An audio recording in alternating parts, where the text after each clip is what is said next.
Did everybody get all the handouts? Yeah. Great, great. My name is Tom Ballard. I'm a naturopathic doctor. You all know what that is. Yeah. So good, kind of. Which is my opinion too. So naturopathic doctors, we go to four-year medical schools. I went to Bastyr University out in Kenmore. We do anatomy and physiology and biochemistry and all of this sort of usual medical school stuff. But instead of looking at drugs and surgery, we're looking at natural therapies. And I like to think about natural as more than just substituting a vitamin for a drug, but actually looking beyond that and actually thinking about what are the underlying reasons why a person is sick. And this is basically not done in our regular medical system, dominant medical system right now. If you think about it, what they're doing is, kind of an anti-medicine. If your blood pressure is high, they give you something that anti-high blood pressure to bring it down. If your stomach is too acid, they give you an antacid. Regardless of why you might have too much acid, your blood pressure is high, or your blood sugar is high. In other words, there's no investigation of what's going on underneath. It's just reducing the symptoms with drugs, which of course are alien to your body. Your body has, no experience with these. So I think of what I do as actually digging in and figuring out some of these fundamental things about disease, and then helping the person use natural or lifestyle kinds of medicine to get their health back into alignment. And the two things that I use that I think are very fundamental to medicine, to healthy people, are detoxification and nutrition. So that's what we're going to be talking about tonight, is those two things. First, I'm going to spend an hour and a half or so on nutrition, and then we'll switch over and talk about detoxification and try to integrate those, because I think they're both really important. You're in this program where people are going to be coming to you after you graduate and asking you questions about nutrition. They're going to be saying, I have had acne, or I've had psoriasis, or eczema, or some kind of skin condition for 5 years, 10 years, or maybe it just came out last week. And they're going to be saying to you, well, what can I do nutritionally to help this? And I'm not going to talk too much about those specific kind of things. What I want to do today is give you a broad overview. I want to give you the sense that you have a really solid foundation in nutrition that basically will always be true. In other words, that a fad next week won't negate that there's going to be some research that says, oh, well, that's not true after all. We're talking about very fundamental rules of nutrition here. And what do you mean by fundamental? Well, I think that there's two basic criteria that you would go by to look at, any kind of therapy, but particularly about nutrition. One of them is, what did people historically eat? What people ate foods for thousands, millions of years as we evolved. That was how our DNA evolved, was eating that kind of diet. And so I think it's important to have that as sort of a touchstone to go back to and say, what did people eat? We'll be talking about that in a little while. And I think the other, not that they always ate everything correctly, but I think it's sort of a fundamental thing to look at. I think the other fundamental thing to look at is what the very best in nutritional research is telling us about nutrition. Now, this is where I say that, no disrespect, but I think it's better to come into this with this idea that most of what you probably think about nutrition is probably wrong. And it's because you've gotten it from the internet, you've gotten it from television, you've gotten it from the media, you've gotten it from MDs who've never studied nutrition in their lives. So there's a lot of bad information out there that gets perpetrated. And probably the most outstanding example of this is, how many of you have ever heard that it's a good idea to eat a low-fat diet, be really careful about fat? It's pervasive, right? It's everywhere. You can't swing a cat, so to speak, without hitting somebody who's saying, oh, you really need to watch your fat. And this gets over and over. It's so ingrained in our society that people think that it's the truth. The latest research is saying that that's not true. A person who could arguably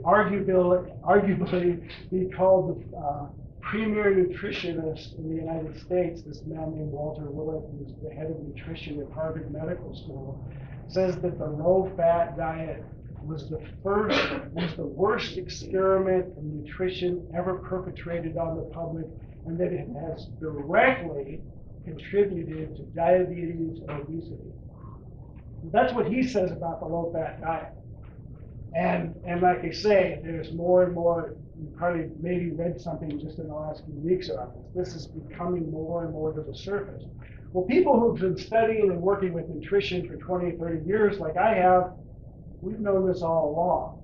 But it's really hard to fight against, what's going on out there in the media and these misconceptions. So that's an example of some of that misinformation. So what I want to do is impart with you some really basic but sound stuff. So when somebody comes to you and says, what do you think of this new diet book that just came out? Or my neighbor's on the rutabaga diet. What do you think of the rutabaga diet that's just come out for weight loss?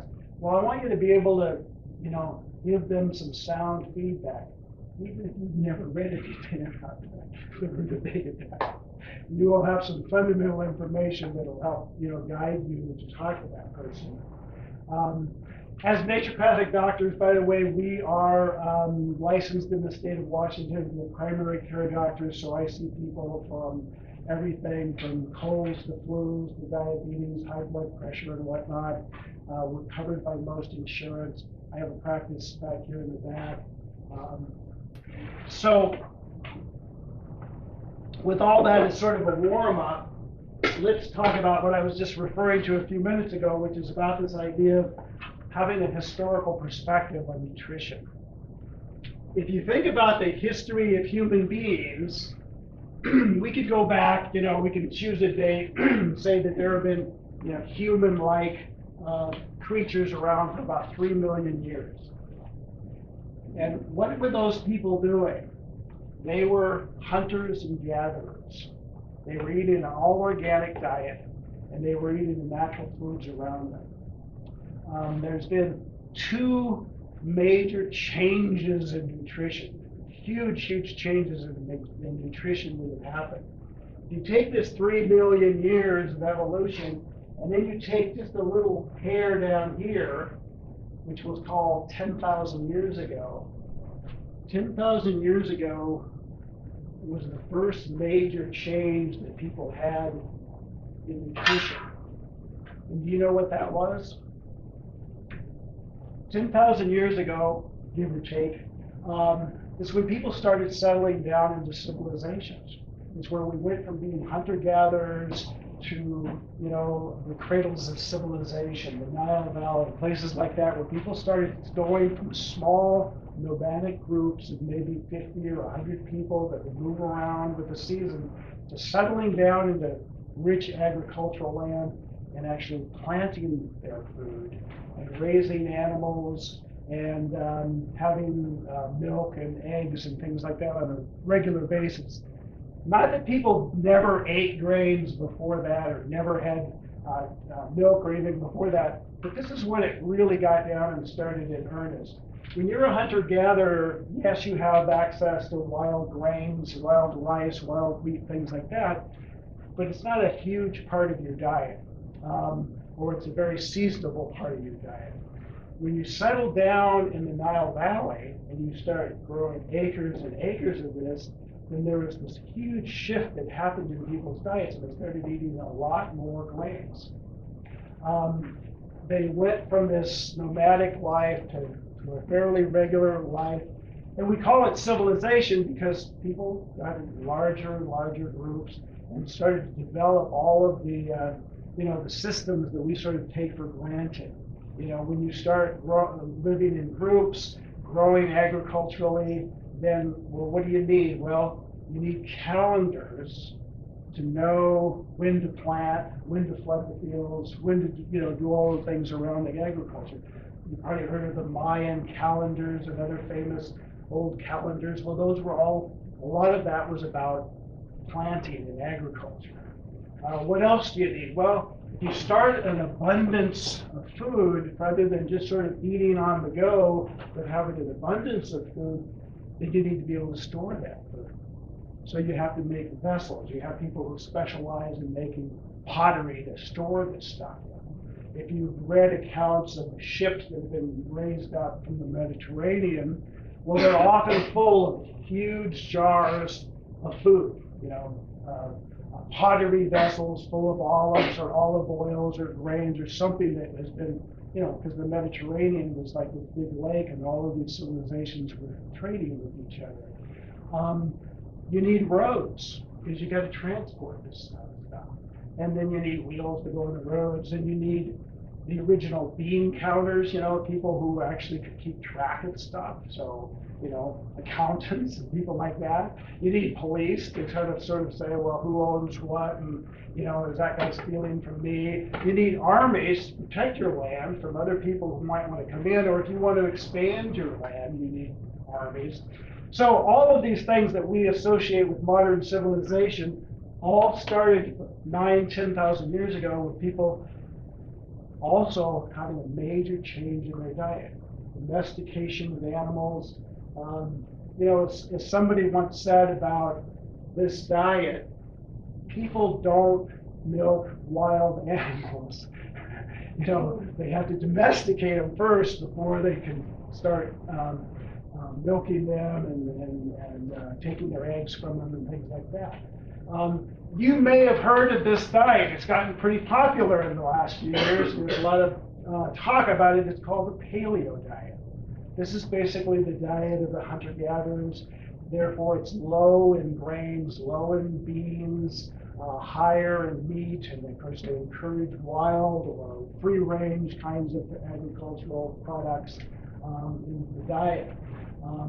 So that was the first major change. But remember, this was millions of years. And again, I want to emphasize this thing about our genetics. There's all this talk about genetics this and genetics that and predisposition for breast cancer and whatnot. But this is where our genetics was formed. And I've done several dozen genetic reports on people because it's becoming more and more in demand. And one of the messages from the human, just to step back for a second, the Human Genome Project, you probably heard about that. It was, 6 or 8 years ago. They figured out the sequence of all of our genes.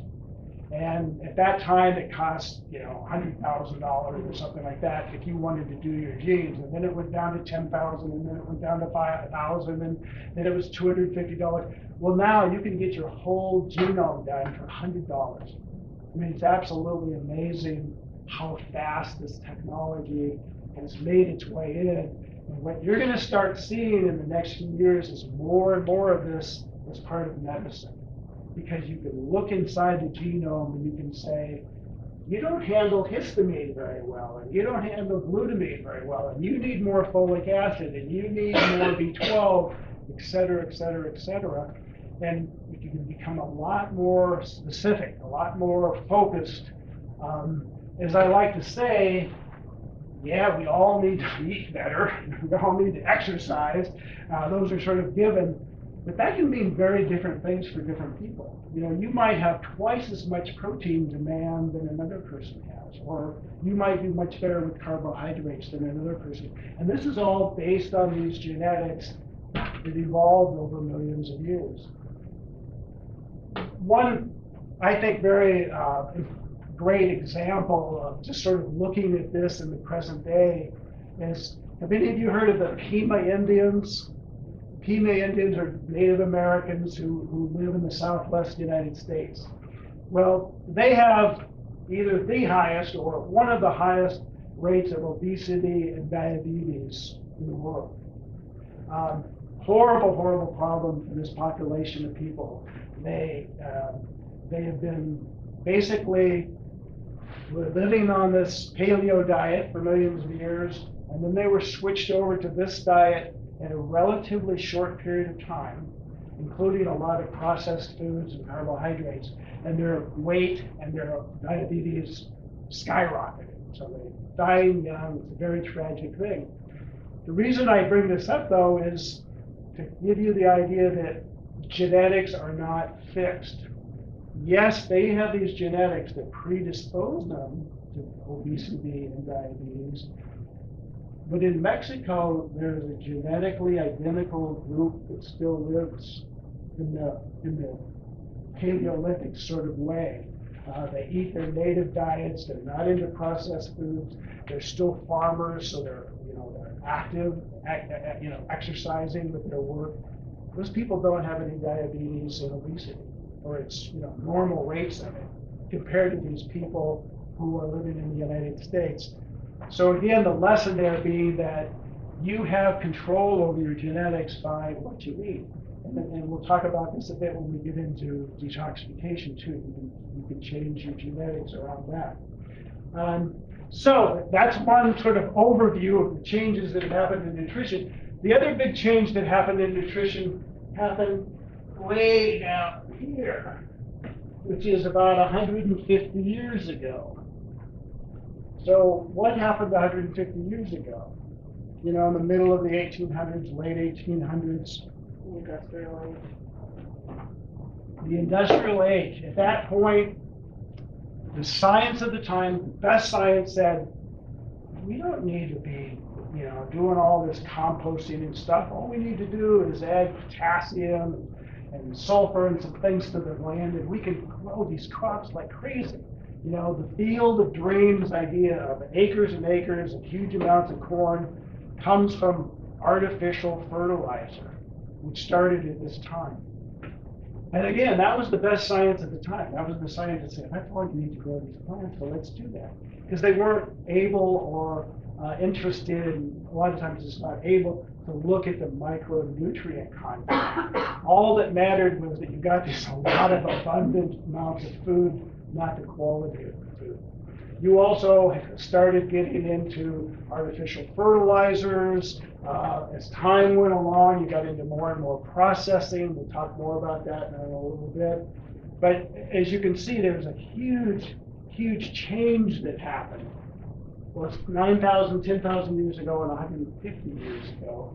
And what has that meant for us health-wise?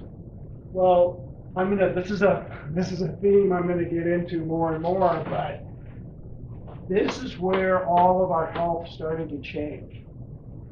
If you look at the healthcare industry 150, 200 years ago, people were dying of infectious disease. People died of smallpox and things like that. People died in childbirth. Infants died, accidents, all of those kind of things before antibiotics. People didn't have chronic diseases. They didn't have diabetes. This is a broad statement. Obviously, there were a few people, but compared to now, very low rates of diabetes, arthritis, heart disease, et cetera, et cetera. Those things, for instance, if you look at heart disease, in 1900, heart disease rates were about 4%. And now, they're approaching 50% of the population. We're diagnosing it in children now. Well, this is what you call chronic degenerative disease. You've got to ask the question, what happened? Most of our medical care is going into these chronic health problems. 20%, maybe 10%, I can't remember the exact figure, goes into emergency medicine. And this, of course, is where we've really excelled. We've done great. If I get hit by a car, I want to go to an emergency room. I want to have a surgeon. I want to have the latest technology. I was an emergency room nurse for 15 years before I went to naturopathic school. I appreciate that part of medicine. However, that's not what's killing most people. Most people are dying of chronic diseases that, like I said, were pretty much unknown until the last 100 years. You all are too young, but we once had a president named Eisenhower. And in the 1950s, Eisenhower, maybe it was late 40s, early 50s, had a heart attack.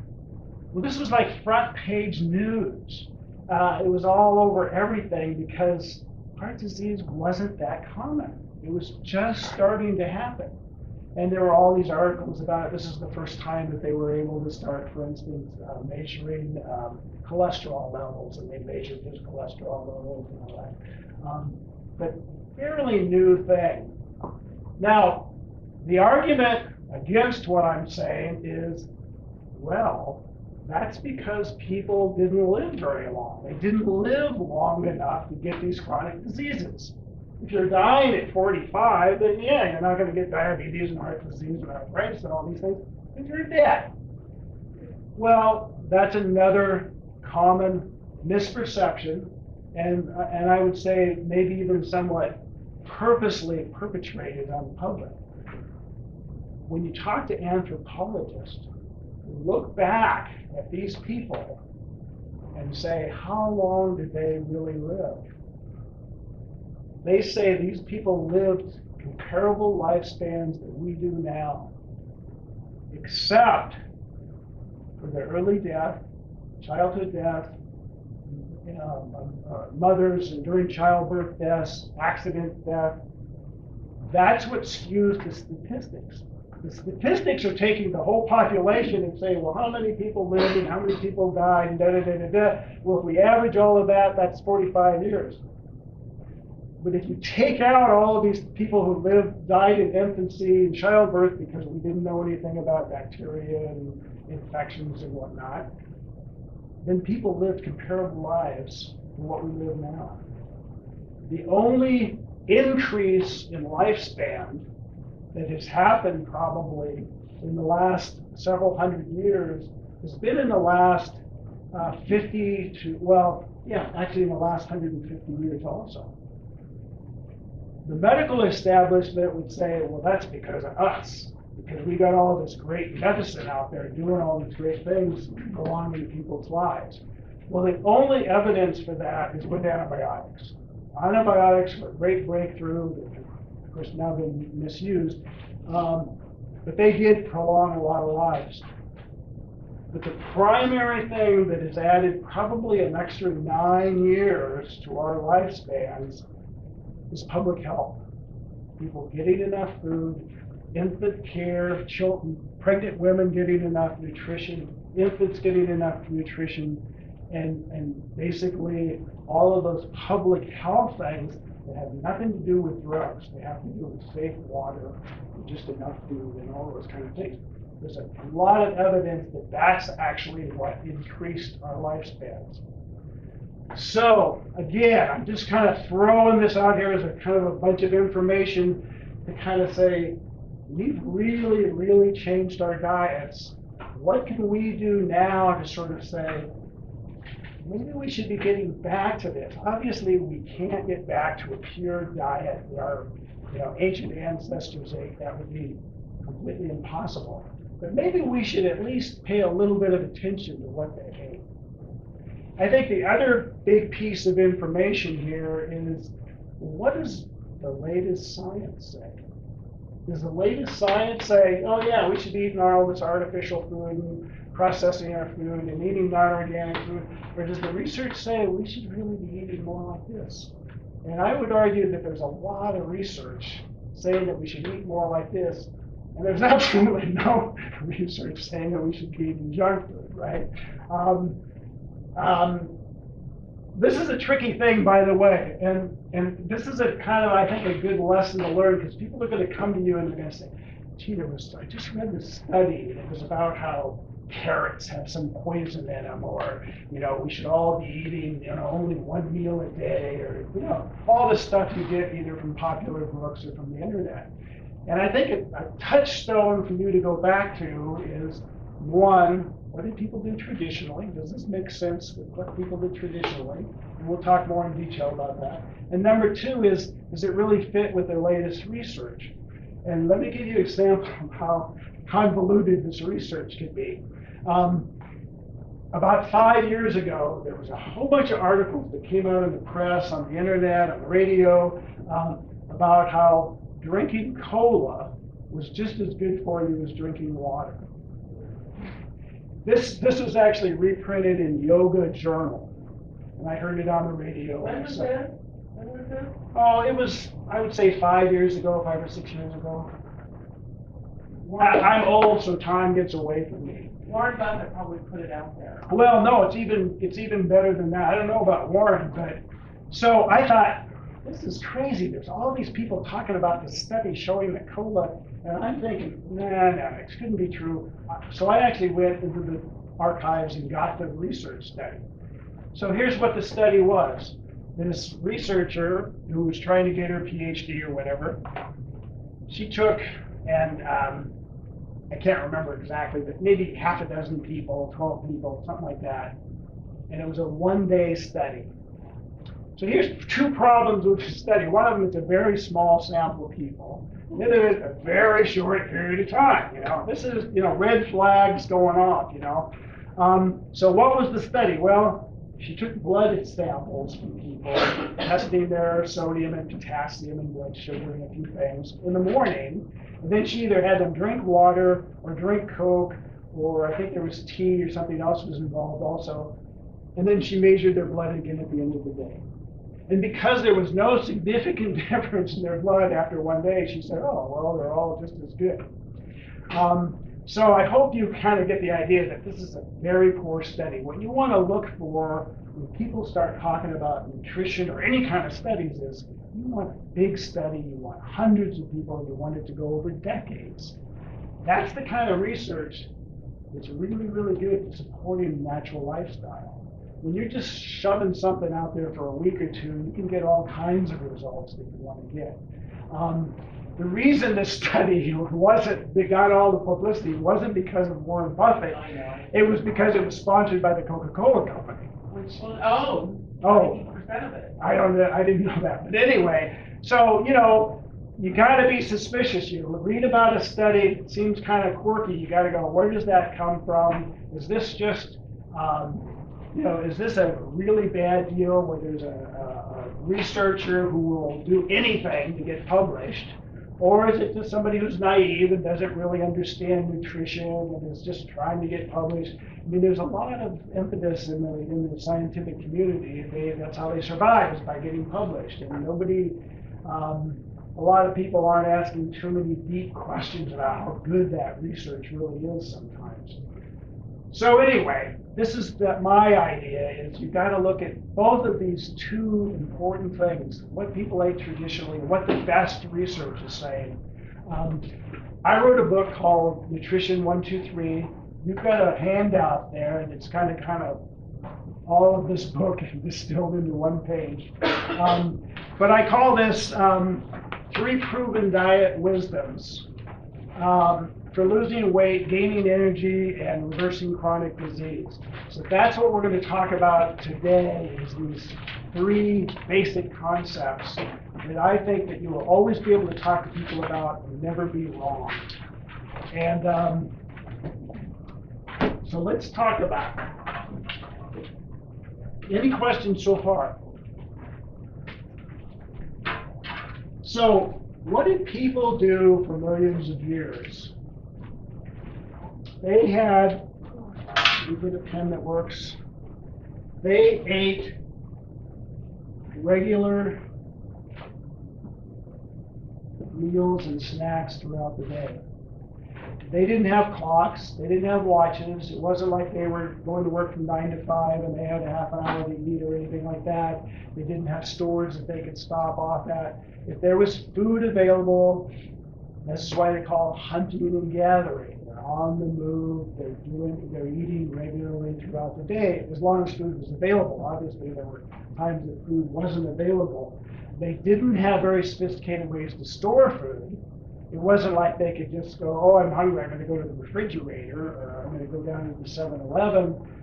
There was some dehydration of food, salting and dehydration took place. There was some evidence that people would immerse food in cold water to keep it preserved.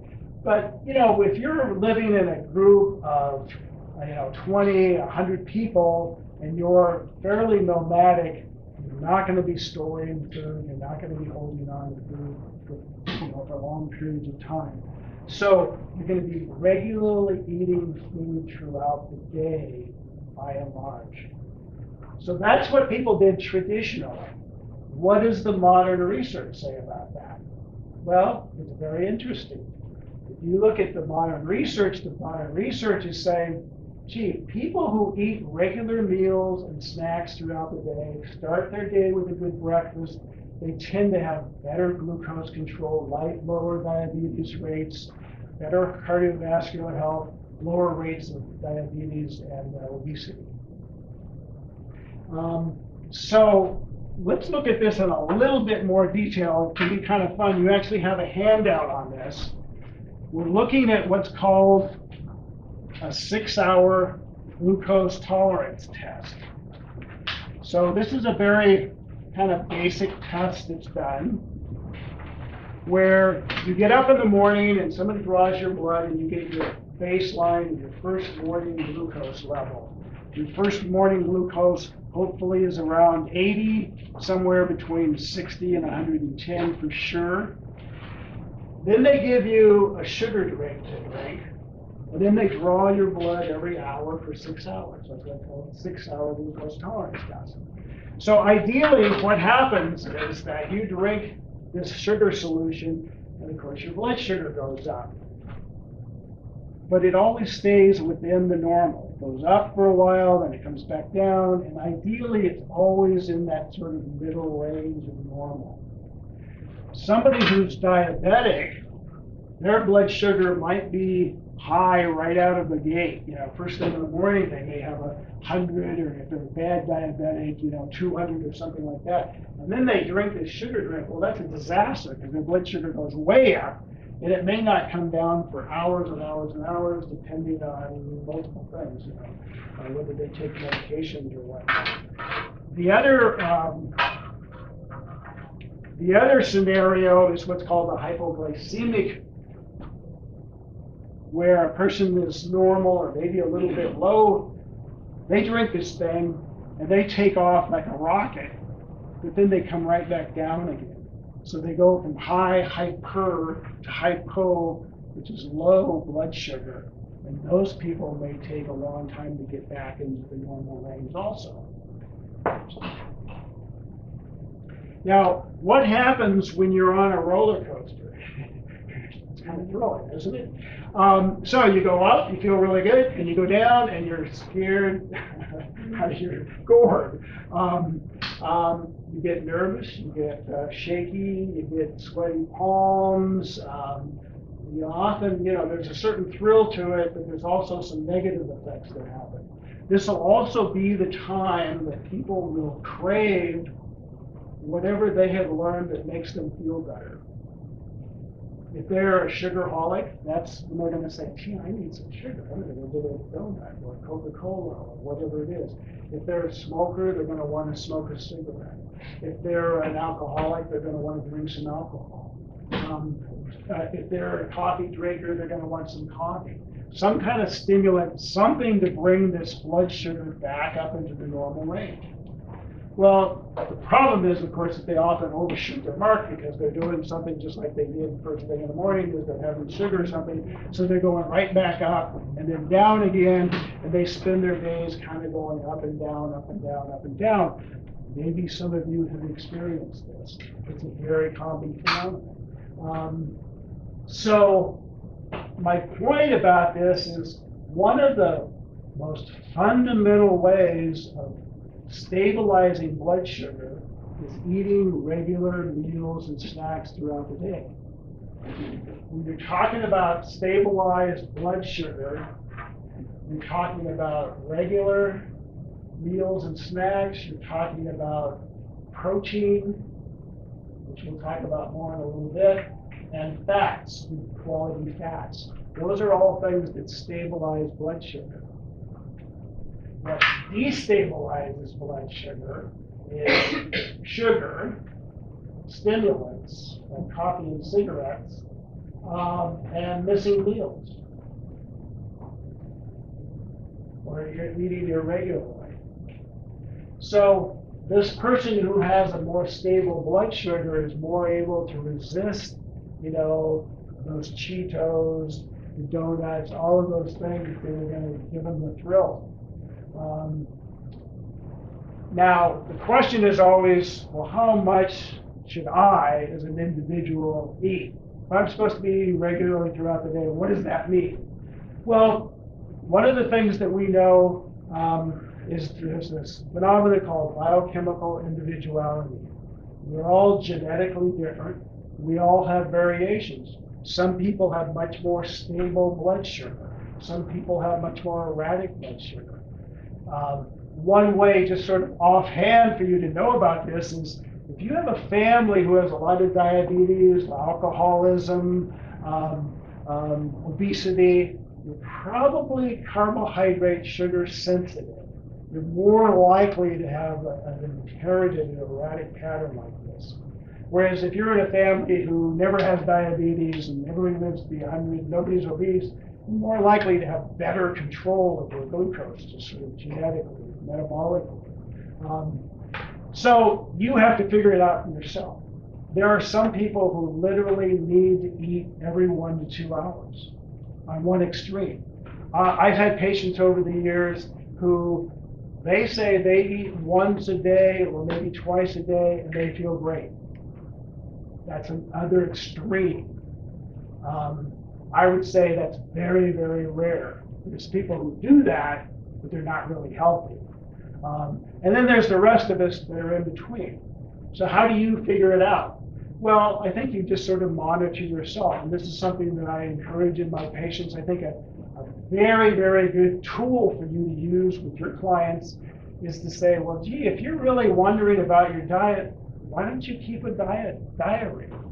It's a relatively easy thing to do. I call it a diet symptom diary, where you write down what you're eating throughout the day, what you're eating for breakfast, lunch, and dinner, and snacks, and then how do you feel?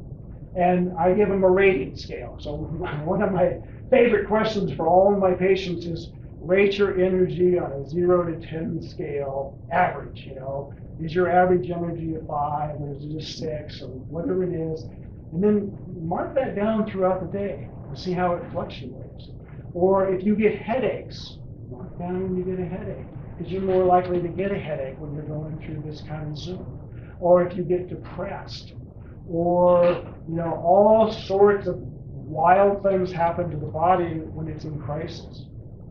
People have been known to even have seizures when their blood sugar goes too low. So you take all of your symptoms, you get a sort of a rating scale, and you keep a diary for a couple of weeks. Then it can be really interesting to go back through and say, oh, isn't that interesting? On the days that I skipped lunch, I tended to overeat at dinner time, and or I did this or I did that. And, you can sort of start putting together these patterns. When you think about patterns, there's several sort of classic things. Most people in our society, and this is multiple studies have shown this, don't eat breakfast. And so this is well known that most people either aren't eating breakfast at all or eating an inadequate breakfast. So right out of the gate, they're not nourishing their body. And then they maybe or maybe not have a nutritious lunch, and we're going to talk more about what nutritious means in a little while. And then they get home at night and they're starving. What do you do when you've starved all day? I mean, this could be literally your stomach growling, or it just could be your cells saying, I need some nutrition. I need some B vitamins and vitamin A and some fat and some protein, et cetera, et cetera. Well, your body doesn't actually ask for those things specifically. It just says, eat. Go in the kitchen and eat. And so what you do is you go in the kitchen and you have a little snack while you're fixing dinner, and then you eat dinner, and then you have a dessert after dinner, and then you sit down in front of the TV because you're still hungry and have some popcorn or chips or whatever. And then by 9 o'clock or whatever, you're completely full and feel disgusted, and your body can finally sends the message, okay, you've had enough, you can stop now. Well, and then it's bedtime. You know, my favorite saying is that the biggest reason for big people is late meals and big chairs. You know, it's like you eat late at night, your body says, gee, I just got this whole rush of all this energy, all this blood sugar. What can I do with it? Well, you go into sleep, so it's not going to burn it. It's going to save it for you. And basically, it's obviously much more complex than this, but one of the roles of fat is stored energy. It's basically saying, well, you can't use this now, so let's hold on to it for later. That's what happens to the Pima Indians. This is what happens to the Hawaiian Islanders. They get all, Alaskan natives.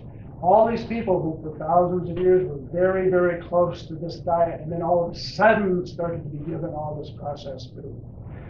Europeans had a little reprieve because we had it introduced more slowly. I talk about processing and sugar, things like that. And people say, oh well, they mention sugar in the Bible. People have been eating sugar for thousands of years, not like they do today. People, sugar, sweeteners, anything like that was very, very expensive. It was only the rich people, who, by the way, were the people who were getting diabetes and arthritis and whatnot 300, 400 years ago. It wasn't common people that weren't getting the extra sugar and the extra calories. It was the rich people who could afford this. A good example of this is, how many of you have seen the Antique Roadshow? So, great show, very fun. Well, once in a while, they will bring out somebody will bring in a box. They're bringing in all this stuff and asking somebody, what is this thing? And somebody will bring in a box and say, well, what is this? It's a box. It's not very big, It's got this big lock on it. What is it?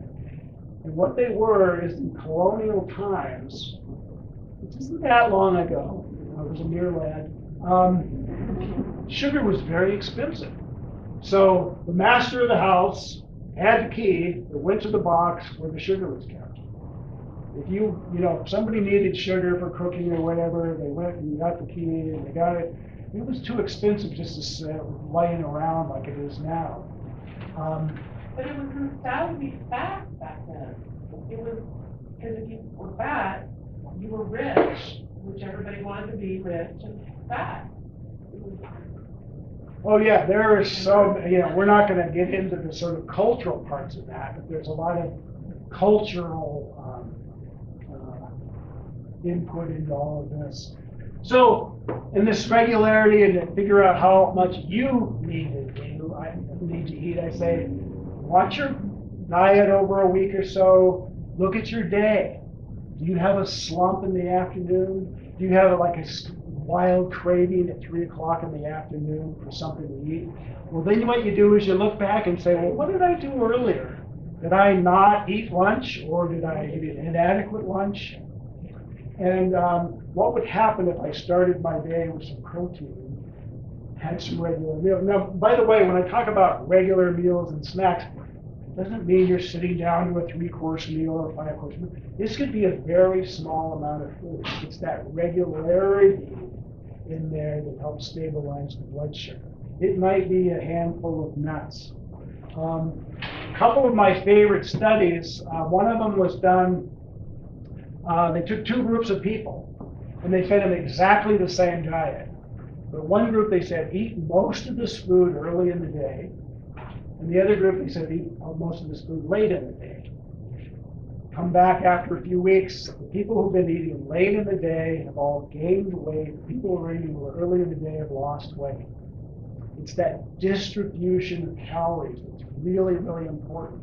And this gets lost so often. People will say, well, you need this much food, this much protein, and this much carbohydrates. And they like to talk about how it's distributed throughout the day. You can take the exact same number of calories and you distribute it in a different way. Because this person who's eating everything at dinner time may be eating the same amount of calories as the person who's distributing it throughout the day, but they're getting it all in one lump sum, and it's overburdening their system. So I think by stepping back and thinking about how you feel during the day, I mentioned the other study, I said the 2 studies, So they've done a lot of these long-term, again, studies on people, and they say, well, how about these people who have successfully lost weight? Now remember, most weight loss programs, 95% of weight loss programs don't work. We're talking about all of the famous stuff that's out there, all the well-known programs fail 95% of the time. So they wanted to look at people where they had actually successfully lost weight. Well, what does that mean? You know, they lost 70 pounds or 100 pounds. No, what it means is they've lost their desired amount and they've kept it off for at least 5 years. And then they go and they find out what these people were doing. Well, there were certain common denominators, one of which is these people didn't miss meals. It's kind of counterintuitive, right? I mean, isn't the first thing you think of when you start putting on a little extra weight is, well, I'm going to stop eating lunch, or I'm going to, it's that kind of idea that, oh, I'm going to cut back. But that's actually the wrong thing to do. What happens is you can sort of think about it as the thermostat in your house for heating your house. If you only had 100 gallons of oil to heat your house for the whole winter, you would turn the thermostat down and you would very carefully ration that out. Well, that's what that body feels when you're cutting back on calories. It says, this person is being kind of unreliable about getting me the nutrition I need, so I'm going to turn the thermostat. I'm going to stop burning calories sufficiently. So it gets that, you lose weight and then you gain more. It's the classic yo-yo dieting, right? You lose 5 pounds, you gain 10, you lose 5, you gain 20. And then, these people come to me in their 50s and they go, I'm only eating 1,000 calories a day. I exercise 7 days a week. Everybody in my family hates me because I can't eat with them, et cetera, et cetera, et cetera. What's wrong with me? Should I cut down to 800 calories? Well, no. You should start eating normally again and do things to get your metabolism back on track. So these people who lost weight successfully, they ate regular meals. They all ate breakfast. Breakfast, right? Gotta start our day with the nutrition we need to get our energy up and get us pumping. Now, some of the arguments are always, I get the question, well, I don't feel like eating in the morning. Well, there's a couple reasons, common reasons for that. One of them is that you're eating way too much the night before, and that you need to slowly start adjusting that back and eating less at night so you do get hungry. That's common, very, very common. And that once you make that transition, you will start getting an appetite. The other reason is that a lot of people, we won't be getting into this, but a lot of people have digestive problems. They're not making enough juices to digest their food. They need some help. And a very, very common problem is digestive inadequacy. So regular meals and snacks throughout the day, figuring out what's right for you. If somebody comes along with a fad diet that says, gee, you should just be eating once a day, you got to think, what do people do traditionally and what does the research say? And again, maybe some people can get away with that, but most people, it's every 3. I usually start people who are having a lot of problems in this way, as I'll say, have something every 2 to 3 hours. A handful of nuts or something with some protein and some good quality fats in it. And then maybe after 6 months, you'll be able to go to every 3 to 4 hours, and you'll figure out what's right for your body. And you can watch your cholesterol and your weight and your blood sugar and see all of those things improve if you're following those things. So that's the first kind of general rule. The second general rule here is variety. What did people do traditionally? They ate a huge variety of different foods, right? They were hunting and gathering, they were moving around, they were eating what was in season, they were eating, in the spring, they were eating things that we wouldn't even consider foods now, buds and little flowers and things off of plants, Huge, huge variety of different kinds of foods. It's very interesting. I wrote about this in my book, even before the research was there, which is saying two of the things that variety of foods do is they stimulate our sense of smell and our sense of taste. And that people who smell food and taste food tend to eat less. So this is where the fast food industry really gets you, right? Because you can't smell it, it all kind of tastes and smells the same.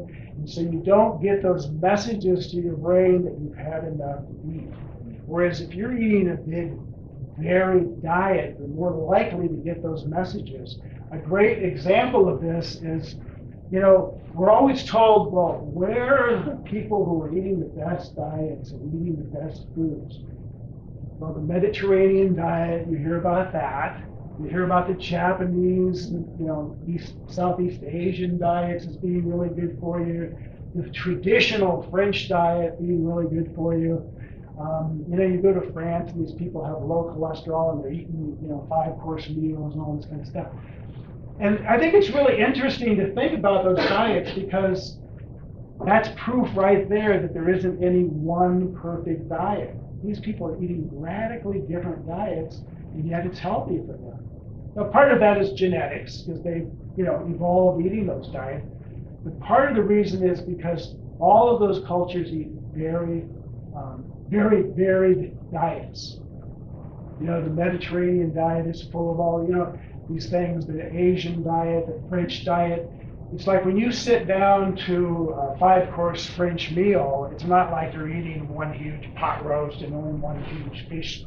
You're eating very small amounts of a lot of different kinds of foods. You're getting a lot of variety in that meal. Same thing with the Mediterranean. You're talking about, it's like you go to a Thai restaurant and you order green beans. Well, it's not just a plate of green beans. There might be little anchovies in there, little nuts in there, a little fish sauce. There's all these subtle little things that in and of themselves aren't a huge impact on your nutrition, but the sum total of all of those little amounts of food is a huge impact on your body. Because you're getting the taste, you're getting the smell, and you're getting all of these micronutrients. I'll be with you in just a second before I lose my track. Because if you're not eating a variety, then you're probably not getting all of these little micronutrients that you need. Now remember, we talk about vitamins, minerals, proteins, that sort of thing. We're talking about just things that we can measure now. Some of them weren't known 10 years ago. Some of them weren't known 100 years ago. We're constantly discovering new sources of nutrition, new important things that help us thrive. Well, if you're eating this varied diet, you're more likely to get all of those things. We also know that you tend to, both for the taste reason, for the smell reason, and for just the amount of nutrients, you tend to eat less food when you eat a variety of food. What was your question? Well, it's just a comment. It's not one of your three, but when you were talking about eating the several course meal, it's often found in European places where you're eating. If your meal is in it for great. Exactly. And you're enjoying it with your It may be family a and friends. 2 or 3 hour.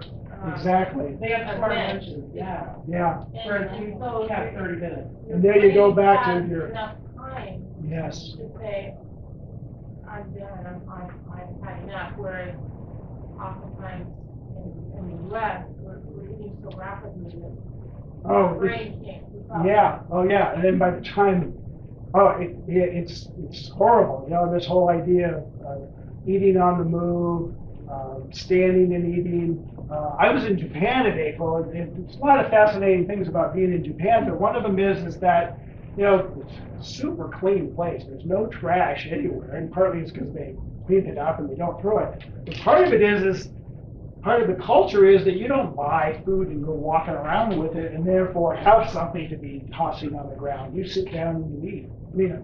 All this is, of course, changing as the cultures and as Starbucks moves in and whatnot. But the traditional ways you sit down and you eat. Same thing in France, same thing, like you say, so your body has a chance to digest that and think about it. We know that positive emotions have a positive effect on your digestive juices. We know that stress reduces your digestive juices. You know, I love to, this is a sort of an aside, but I think since you brought this up, I think it's apropos. This idea of stress.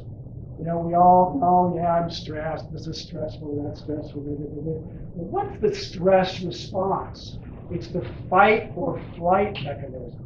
This is a hormonal thing that evolved over millions of years to keep us safe from predators.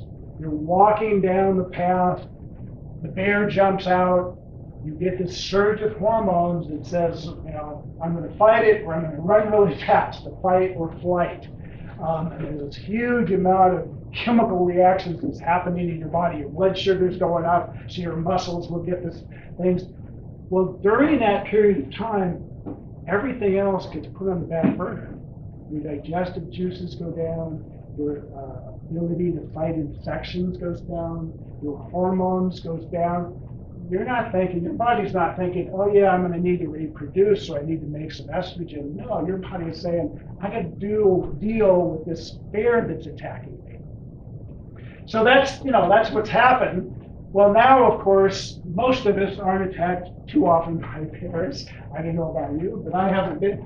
But we got these little stresses. You know, we got the school, we got a mean teacher like you have, we have traffic, we got clocks telling us we need to be places at certain times.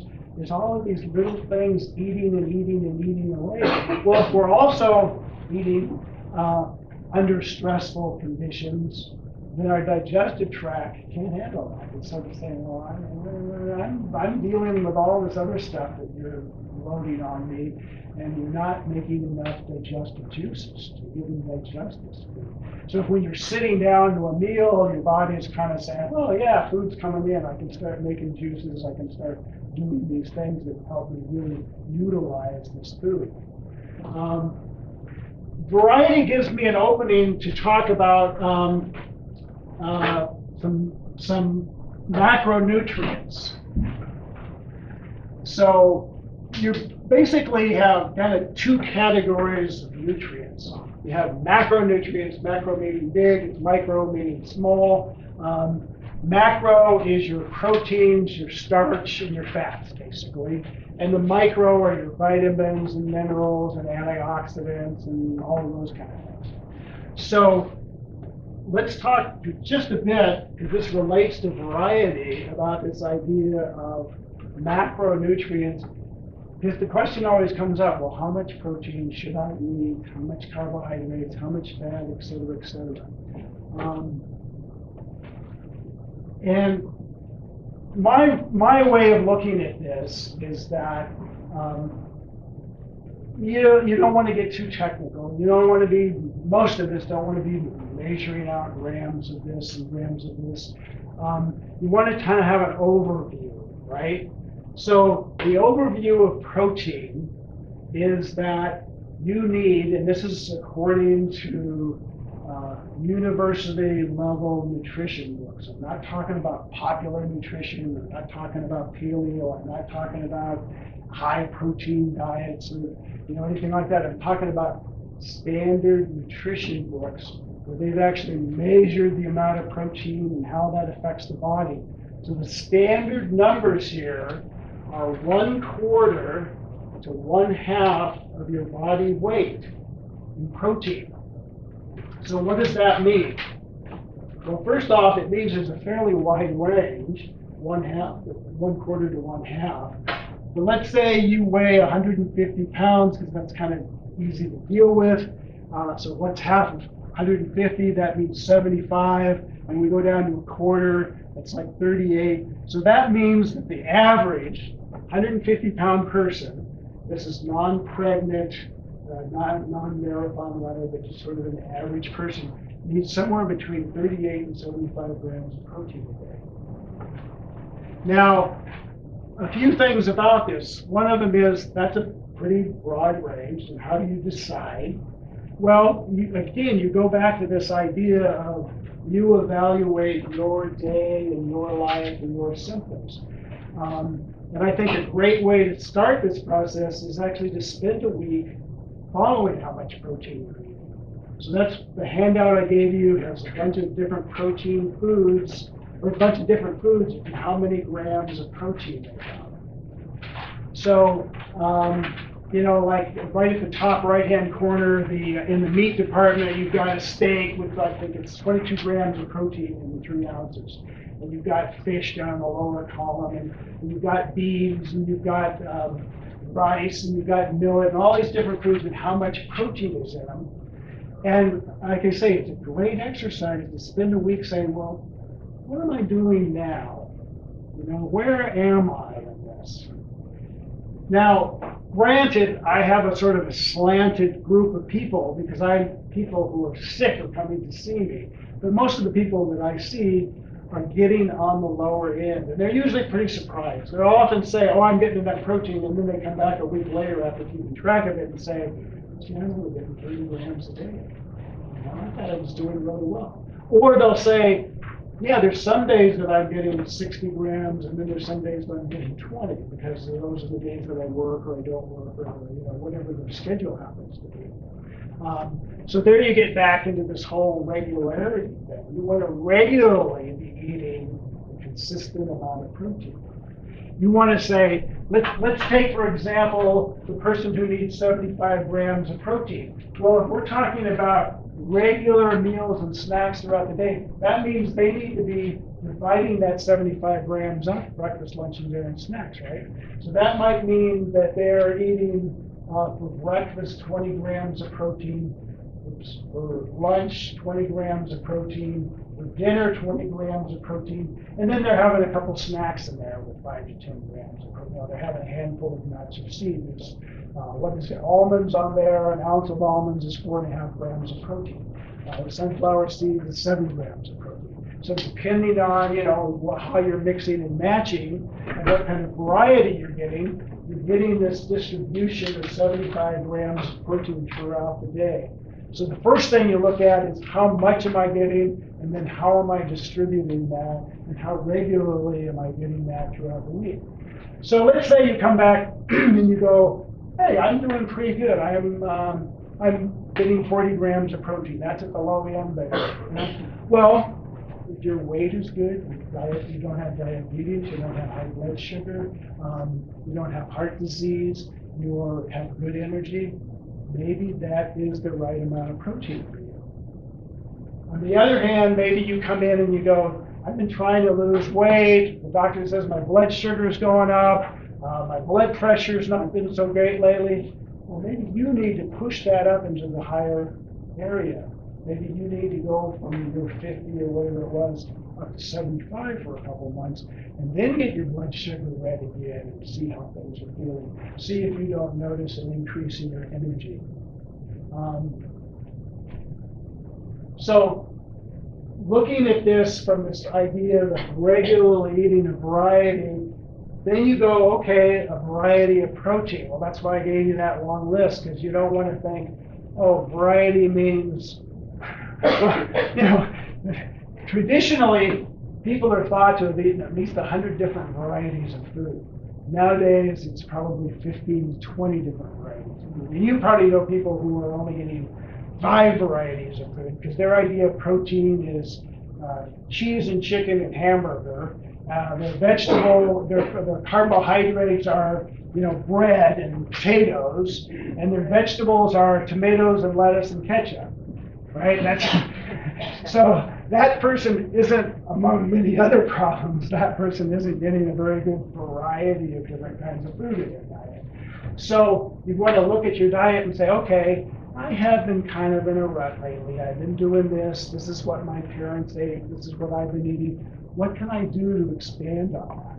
You know, and you basically, you start to list things. And, okay, I've been kind of in a rut. I've been doing this. What other kinds of protein can I eat? Can I have more beans? Or if I'm a vegetarian, can I, you know, not just eat beans or not just soy, but other kinds of beans and nuts and seeds and grains that have a protein in them? If you notice on that chart, quinoa has a significant amount of protein compared to rice. and more than most beans do. So by mixing and matching these things, even as a vegetarian, you can get these kind of levels. Obviously, it limits the variety, but you can still do it. Yeah. If someone's not eating breakfast and they like want to start eating breakfast but don't like breakfast foods, what would you recommend for someone to eat? Because I don't eat breakfast, I don't like breakfast at all, and I don't want breakfast food. Maybe I have. Like, what should I eat? Well, instead of waiting to like 1 o'clock in the afternoon? I think an easy way to start. Well, for one thing, it's nice to get out of the box. You know, most people think, oh, breakfast, that means cereal or egg, you know. And, you know, you can have leftovers from dinner. You can start thinking outside the box kind of thing. At the bottom here, you'll notice that I have some supplemental protein. So a lot of people, especially, you know, 75 grams, that's for a 150-pound person. If you're a 200-pound person, you may need 90 to 100. You don't usually go over 100 grams of protein a day. Well, that's can be very difficult to get in. And that's where the supplemental protein. So your choices, powders basically, whey protein, rice protein, quinoa, they have hemp proteins, they have all of these different kinds of proteins that you can mix up. And then I always say, stick with what you like.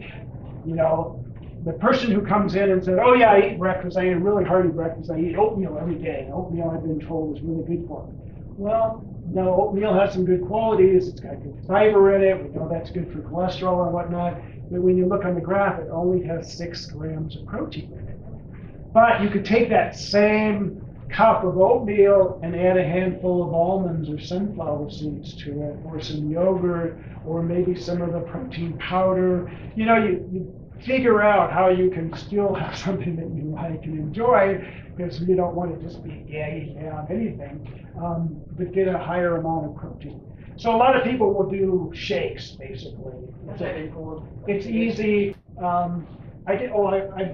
When we were talking about this whole thing of regularity and weight loss, I skipped over this part. You know, the number one thing that these people were doing was they were eating breakfast. The number 2 thing they were doing was having an afternoon snack with protein. So depending on your day, that might be 3 o'clock or so. But people who do that consistently eat a smaller dinner. It's the dinner that's killing so many people because they're just overdoing it. So there's a time when you could have a handful of nuts, or you could have a little protein powder and juice, or soy milk, or almond milk, or something like that, so that you're adding a little fat to it. And again, it doesn't have to be a lot, especially at first, just a little bit, and then maybe you're starting your day like that, and then when you get to school or work, you have a little bit more. You have a mid-morning, and then you have and you just adjust. I talked about 20-20-20, breakfast, lunch, and dinner. There are some people who like to do 30 grams of protein in breakfast and much less for dinner. And those tend to be healthier people. But I think what's important is you figure out what works for you, because it's going to be different for everybody. So that's kind of your thing about protein. If any of you have heard the Zone Diet books, Barry Sears is a very serious researcher on nutrition. He wrote a bunch of books a few years back on nutrition. And he had some, I think, really nice little kind of fundamental rules. And one of them was the hand rule. The hand rule says you should be eating at least as many times a day as you have fingers. That your protein portion should be about the size of your hand. So if you think about it, small person, small hand, smaller amount of protein, bigger person, more protein. And then your carbohydrate should be about the size of your fist. And this is where he came up with this idea, which you still run across, which is the 40-30-30 rule of nutrition, which is 40% carbs, 30% protein, and 30% fat. And he found that through his research with athletes and whatnot, that was a fairly good ratios. Again, it's going to vary from person to person, but those are kind of averages. And then the question is always, well, you know, how do I know what's 40%, what's 30%? Well, if you're buying packaged food, which you shouldn't be, but if you are, all of our packages will say on them how much carbohydrates, protein, and fat. So if you're buying a quote protein bar, and it's got 10 grams of protein and 30 grams of carbohydrates in it, well, you know that that's not the right ratio. It's not even close to the right ratio. And et cetera, et cetera. Most processed food, frozen food, packaged food is going to be high in carbohydrates. Carbohydrates are cheap. Carbohydrates is how we fatten animals, right? So you're going to have to do a little bit of work to pump up that protein portion of most processed foods. And this goes for restaurants, unfortunately, too. Most restaurants, right? You look at your plate. You're not going to be weighing and measuring, but you can look at your plate and say, well, what percentage of this plate is protein, you know, the fish, the chicken, or whatever? What percentage of it is carbohydrates? And this is where I interject a very important point. Remember, most vegetables are carbohydrates. You have to include your vegetables and fruits as a carbohydrate, except for a few exceptions like avocados and mostly fat. So you're looking at your plate, you've got some chicken there, and you've got some broccoli steamed, and then you've got this big mound of rice. Well, you know the proportions are right? You got all of this carbohydrates and a small amount of protein. So, you know, my strategy is always eat the protein and the vegetables first, and then only eat a portion of whatever the carbohydrate, you know, whether it's rice or potatoes or whatever, so that you're keeping your approximate ratios going there. Now this admittedly gets complicated because you're talking like this, I mean, you see on there and there's lots and lots of foods. There's very few foods that are only one thing. Most of them are combinations. You know, you're talking about beans, yes, having carbohydrates, but also having a fair amount of protein, rice and millet, all those kind of things being a combination. And so it's you know, it's sort of an educational thing where you, rather than just digging in and starting to shovel this stuff down, is looking at your plate and kind of assessing it and saying, oh, what do I want to do here? And of course, you know, your energy level, the amount of activity and exercise, that plays a part in this also. So slightly more for most people carbohydrate percentage-wise than protein. I tend to not talk about fats very much. And the reason for that is that I think the most important thing to do for anybody who's ill, particularly or overweight or diabetes, is the first thing you want to do is orient yourself to the protein. Whenever you sit down to eat, snack away, where's the protein? If there's no protein, you figure out how to add some protein to that. Carbohydrates, there's usually not too much difficulty getting carbohydrates, right? And the same thing for fats. There's fats in so many foods, you don't usually have to worry about adding any fats because it comes packaged in the meat and the fish and all this other kind of thing. What you do have to worry about with the fats is the quality. So this whole notion of low fat completely misses the point. You should have low processed fat, low adulterated fat. We'll talk more about that in a little while. You want to have more of the natural fats. So there's our regularity, there's our variety, how we doing for time. Okay. The third concept is wholeness. So, you know, my eating, shopping, restaurant guide is regularly eat a variety of whole foods. That's your mantra for healthy eating. Obviously, there's no wiggle room in there, but that's the overall guiding principle. So what does Wholeness. Well, I break it down into three kind of principles. One of them is fresh. So again, what did people eat for millions of years? They ate fresh foods. What do we mostly eat? Old food. You're buying lettuce from California, strawberries from Mexico. It's old food. The average food is said to travel 1,300 miles from this country before it gets to a consumer. And to think about it in sort of a crude way is, once you extract the food from whatever its root source is, it is dying, it is rotting, it is composting. So that strawberry that's picked in Mexico, probably when it's still fairly green, and then loaded in a truck, and then driven to the airport, and then flown to Seattle, and then put in another truck, and driven to your local grocery store, and then spread out there, for you to choose, and then you buy it, and then you take it home, and maybe you eat it that day, and maybe you eat it the next day. Well, every hour of that time, that food has been rotting.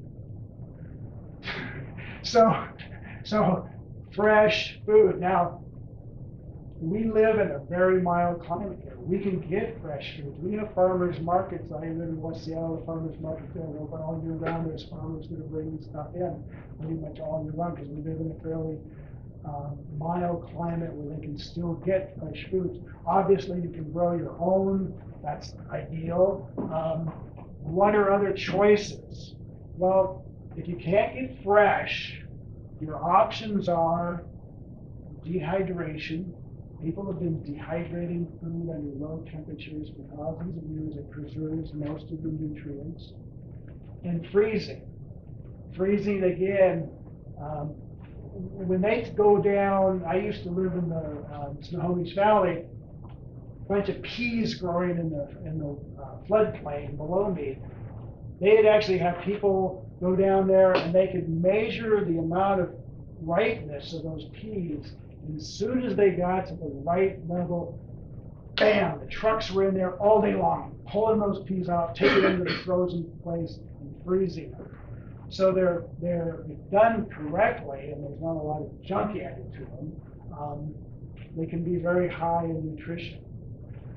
Your third and poorest choice is canning. Canning has a couple of problems associated. One of them is that all canning processes, even home canning, requires a lot of heat, and heat destroys nutrition. If you made beans, and you cook them from scratch over a temperature, like especially on a slow cooker, you might take several hours. There would be a relatively high amount of protein in that. If you eat the same amount of beans that have been canned or cooked in a pressure cooker under high heat, the protein portion goes down and the carbohydrate portion goes up. Plus, it's killing vitamins and minerals and all these other things. Plus, you have most modern cans are lined with plastic, and we know that's hormone disrupting, and we'll talk about that in a little bit. So, canning is really your poor choice. So, you can throw things at me now. I'm not a purist. I'm not saying that you should never eat processed food, you never eat candy, anything like that. I'm saying what you want to do is orient yourself towards regularly eating a variety of whole foods. Of course, we live in a modern society that's not going to always be possible. One of the ways to gauge this is by looking in your garbage and your recycling at the end of the week. Is your garbage full of cans and jars and things that you bought and processed food? Or is there, do you have one of those small garbage cans, and not have much of that in there? You might have certain favorite things, tomato sauce or something like that you find difficult to make from scratch and that you want to do in a can. But then you can add fresh ingredients to that. So there's always these kind of ways to try to balance all of that kind of stuff.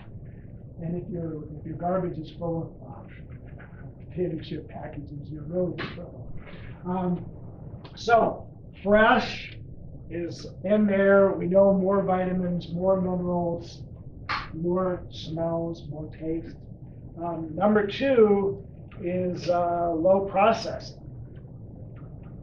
So to me, a whole food is a food that has been low processed. I used to say no processing, but you think about it, you pull something out of the ground, you wash it, you cut it, that's processing. But what you want to do is limit the amount of that processing.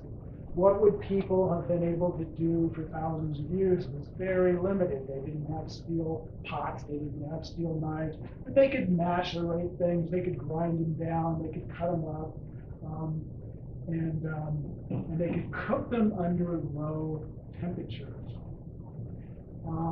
So here's where we get into the question that often gets asked about raw foods. And I'll give you my opinion for what it's worth. People have been known to cook their food for at least 250,000 years. There are some anthropologists who say that we are human because we learn to cook our foods. If you think about it, animals spend a lot of time eating and digesting their foods. And the reason for that is because when you look at any kind of food, you think about, here's a cell inside of a carrot, for instance. Well, that cell wall is made of cellulose. Cellulose is really tough stuff. All their vitamins and minerals and other nutrients are inside there. You got to get at those. Cellulose, the maple leaves fall off the trees, they sit on the ground for weeks and they're tough. Cellulose, it's hard stuff. That means in order to get at those nutrients, we either need to have really good digestive enzymes in our mouths and chew a lot, or we need to juice, or we need to slightly cook these things. What cooking does in the right amount is just weaken this cell wall and allow the nutrients inside to come out. So these anthropologists say that we actually, part of our evolution was learning to cook and releasing these so that we didn't have to spend so much time eating and digesting our foods, and we could pursue other things, for better or worse. Now, again, you go back to how they would have cooked. They didn't have pots and pans. They had baskets. They had the original slow cooker. The original slow cooker was you take a piece of meat or fish, you wrap it in banana leaves, you dig a hole in the sand, you bury it, and you build a fire on top. And you cook it over hours. To slowly cook that meat, and they put vegetables in there and whatnot too, over a long period of time over a slow heat, which maximizes the amount of retention of nutrients. Now, the raw food movement, I think, makes a very good point. We overcook our foods. We've been destroying our food. We've been destroying the nutrients by overcooking. But I think that they've sort of pushed the pendulum too far in one direction. We definitely need to cook less and over lower heats than we do. But I think going completely raw is a stretch. And again, the nature of my job is I see sick people, and I see a lot of sick people who try to go on a raw food diet and aren't getting the nutrients that they need. I'm not saying that everybody, some people might do really well on it, but I think it's something that you really have to think about and watch very carefully. So a small amount of cooking, a small amount of processing. Over processing would be taking a food like corn and turning it into a corn chip. It's like altered from outer space, right? It's not even close to anything. And then the third part of wholeness is organic. Again, what did people eat during our evolutionary genetic formation? That was their only choice. They ate organic foods. What does the research say about organic? Well, the research says that organic food tends to, when it's done in taste tests, taste better. It tends to have more vitamins and minerals in it. And it has, of course, less pesticides and bad stuff. Now, you're going to read studies where they say, well, we compared, apples that were organic but not, and they were just the same. Da, da, da, da. And, the problem is these studies are really hard to do. I mean, you think about it, if you're going to compare apples, you got to compare apples to apples. You got to compare Weinsteins to Weinsteins. You can't compare Weinsteins to Jonathans because they're different apples. So you have to compare the same kind of apples, how they've been raised, what the land was like they were raised on. It's difficult to do these studies, but by and large, these studies show that organic food has more nutritious value and is more satisfying. Again, people tend to eat less when they get more vitamins and minerals. So again, I go back to this mantra that is the overriding theme in my book, which is to regularly eat a variety of whole foods, and the wholeness means fresh, low processed, and organic. Now, this doesn't, at first blush you might say, well, what's this good going to do me when somebody comes in here to me and says, well, I have acne, or I have psoriasis, or what about this new diet book that's just come out that says I should only be eating Thursdays and Saturdays and only kumquats and rutabagas, And, again, I think you take that back and you go, well, how does that stand up to what people traditionally did, and what is the latest research on that? Not some kind of fad that's just, somebody did in their basement. But really, what have people been doing? How does that stand up?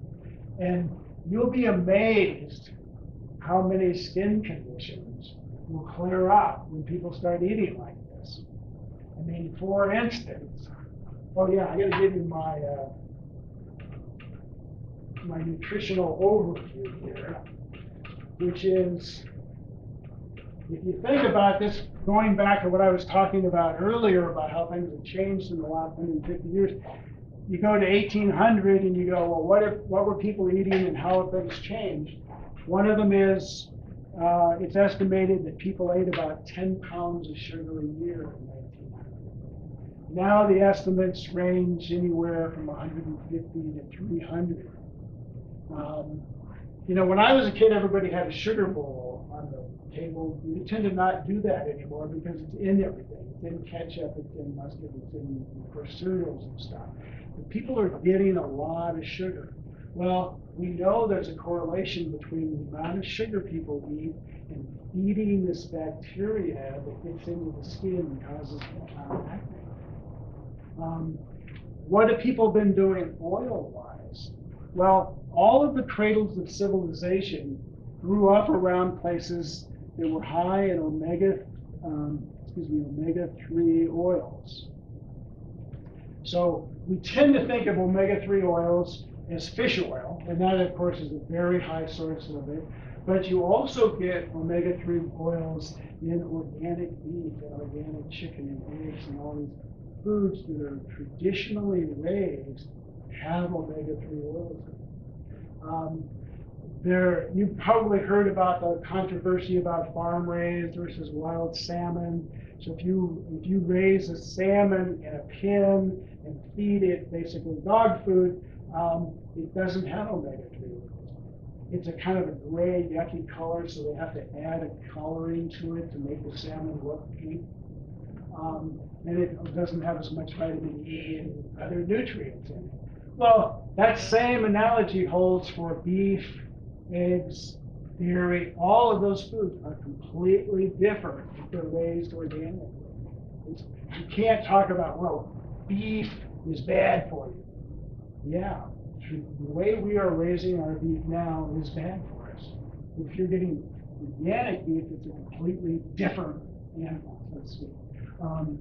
So omega-3 oils you also get from spring grasses and organic foods. So traditionally, people ate a lot of omega-3 oils. They just got it in their diets.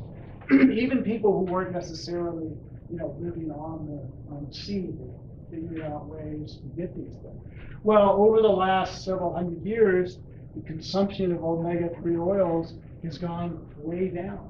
And so now people, if they're getting enough omega-3s, they're generally making an effort. They're either eating oily fish or salmon several days a week, or they're taking omega-3 oils as a supplement. Omega-3 oils are very important as an anti-inflammatory agent. It's been used for treating psoriasis and eczema, not alone necessarily, but part of the treatment. On the other hand, what has gone up, now this is going to surprise you. So it's much more complicated than this, but there's two basic oils that we're eating on kind of a regular basis. One of them is these omega-3 oils, and the other one are the omega-6 oils. The omega-6 oils are the oils, they come in sunflower seeds and safflower, and you buy these kind of things on the shelf. Those are higher in the omega-6 oils. Well, these oils weren't eaten in very great amounts traditionally, but now they're way up. And the reason for that is because of processing. Most of your oils, particularly the soy and the corn oil, are very difficult to extract. Like, who squeezes corn and gets oil out of it, right? Easy to get oil out of avocados, out of seeds, out of nuts, out of even olive seeds. But you start getting it out of corn and soy, it's a difficult process. It basically requires a lot of processing. But that has gotten easier as we've become more industrial, and so the amount of those has gone up and up and up. Now, I'm not saying that these aren't necessary. They're good oils. They're good for our skin. We need these oils. But there's a balance that has gotten thrown off by this decrease in omega-3 oils and increase in omega-6 oils. And we could go on and on. The protein has changed. All of these things have changed over the last 100 years that have made dramatic differences, I think, and a lot of research are saying, in our health. We're just about to 7. Well, I think if there's anything else I want to say, do you have any questions? Yes. All right, this is a question about digestion. Okay, so my grandma, I'm not sure if it's age, but she doesn't drink any water while she eats. She drinks hot water at the very end to help digest food. Is that true? Does hot water help digest food better? Well, I don't know about helping to digest food, but this whole idea of us drinking water with ice in it is a lot of people think is counterproductive to our digestion, and it's not something that people would have done traditionally. They would have had water at whatever temperature the environment was. And there's some evidence that suppresses our juices. I am not a person who advocates that, you shouldn't drink anything during meals. There are people who say, well, no liquids during a meal because that dilutes your digestive juices. Well, your digestive system is pretty smart, and it knows that it needs to be secreting more juices. So a little bit of water isn't going to hurt that. On the other hand, you don't want to be drinking a ton of water, and I think you do want it either warm or at room temperature. One of the this is a complete aside, but one of the really interesting things that's come out about Asian food recently, the last few years research is, if you have rice, well, people think rice, carbohydrates, blood sugar, Well, it turns out if you have a pickled vegetable with that, it reduces the release of the carbohydrates and has a stabilizing effect on the blood sugar. Yeah, like kimchi or pickled vegetables, sauerkraut. It's very common in a lot of societies. The Japanese would have little pickled vegetables, and you might have a little vinegar sauce, all these kind of ate all these kind of things. That's what they would have traditionally eaten with those. They would have had, my pet peeve about most of the Thai foods you get nowadays is they add too much sugar to it. There's all these wonderful flavors that are sort of sometimes overcome by the amount of sugar. Well, traditionally those things would have been cooked with sugar cane. Well, sugar cane, yeah, it's sweet, it has sugar, but it also has vitamins and minerals and fiber and all these things that would add to the subtlety to the meal. Well, now it's much easier just to go, add some sugar in there and stimulate people's sweet tooths. Did you have a question? Anything else? So, you've got 5 minutes to eat now. Take a leisurely dinner, and we'll talk about detoxification. Thank you. Thank you.